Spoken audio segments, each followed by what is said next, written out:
ఈ సభలో చర్చకు తీసుకున్నాం అధ్యక్ష. కానీ జరుగుతున్న పరిణామాలు మీరు చూసారు కదా అధ్యక్ష.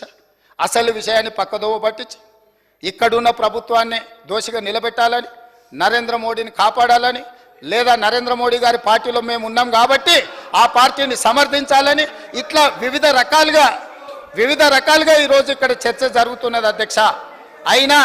అయినా అధ్యక్ష కొంతమంది పదే త్యాగాలు చేసిన పదవులు తెలంగాణ కోసం అంటున్నారు అధ్యక్ష. ఎమ్మెల్యే కాకముందే ఆ వ్యక్తులను మంత్రులను చేసింది కాంగ్రెస్ పార్టీ అన్న సంగతి ఆ వ్యక్తి మర్చిపోతే తెలంగాణ సమాజం మర్చిపోదు అధ్యక్ష. ఏది లేనప్పుడు, ఏ దిక్కు ఏ దివాణం లేనప్పుడు, వార్డు మెంబర్ కానప్పుడు ఆ రోజు మంత్రి పదవి ఇచ్చింది కాంగ్రెస్ పార్టీ శ్రీమతి సోనియా గాంధీ గారన్న సంగతి వారు మర్చిపోతే ప్రజలు క్షమించరు అధ్యక్ష. అదేవిధంగా అధ్యక్ష ఈరోజు కొన్ని అంశాలను నేను మీ ముందు ప్రస్తావించదలుచుకున్నా అధ్యక్ష.